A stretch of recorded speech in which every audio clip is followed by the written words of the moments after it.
So we're not going to have a referendum on the EU then, despite 120,000 people signing a petition. The idea was voted down in the Commons last night. Let's get the view of a Warwickshire MEP whose online petition started the whole debate. Nikki Sinclaire joins us on the show. Morning, Nikki. Good morning. It wasn't an online, it was a pen and ink petition. Sorry. Old-style paper petition. Very quaint and old-fashioned. I do apologise. Which is even more of an achievement then, isn't it? Because you actually, somebody, actually made the effort to put pen to paper. Are you disappointed by last night's vote? Yes and no. I mean, I'm delighted that actually the people, 120,000 people took the effort to sign that petition. It was a huge task, and we delivered it to Downing Street, and we got the debate. So I'm delighted in that respect. And this was a new style of politics that empowers people, which I quite welcome. However, what I'm disappointed about was the old style of politics that the government and the main political parties used to demolish this by putting in a 3-line whip.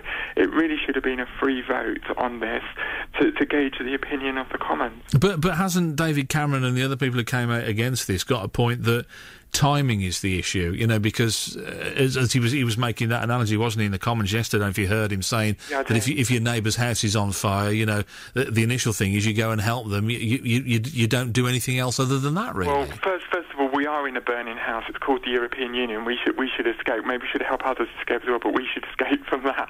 But the timing is never right from the European Union. How many times have we been promised referendums by all three main parties? The Liberal Democrats even had it in their manifesto for the last general election, but no Liberal Democrat MP voted for this. It's a constant, they've constantly misled the British people on Europe, and what the whole purpose of this debate, although I'm very Eurosceptic and I would like us to leave the European Union, that really wasn't necessarily the aim of this petition.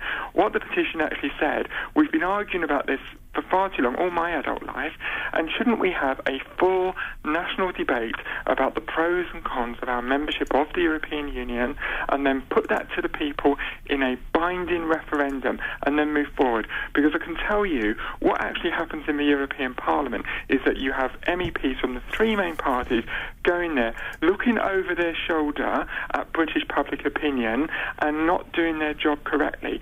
If we're in the European Union, we should do it properly, or in my view is that we should leave the European Union. This halfway house is damaging to our economy, to our jobs, to our country as a whole. What has this done to, talking about damage, has this done significant damage to democracy and people's engagement with politics? Because, as you said, 120,000 plus people took the time to sign that petition, you delivered it to Downing Street, and yet it didn't make a jot of difference when it came to go to the Commons.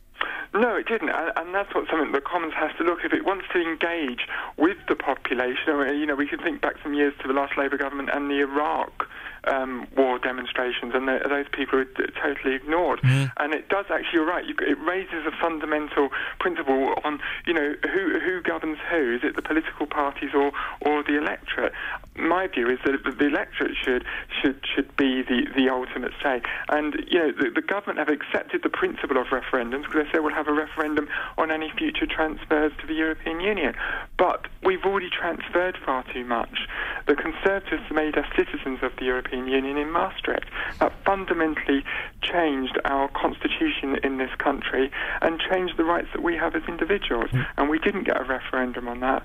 And, they talk about we can renegotiate in Europe, but that's not easy. To renegotiate in Europe, you have to have unanimity, the consent of the other 26 countries. It's one of the fundamental problems with the European Union, as it has been with this bailout crisis. I mean, how many times have they had to postpone meetings because they can't find agreement? As a final point, where do you go from here now? We're starting another petition. Right, okay. We're going to keep going and going because the majority of British people are with us, and it will be easier and easier and easier to collect these signatures and force this. This debate isn't going away. Cameron thought he was clever by the European Union bill, but this has come back to bite him, and it will come back to bite him over and over again. We will get our referendum sooner rather than later, hopefully. Nikki, thanks.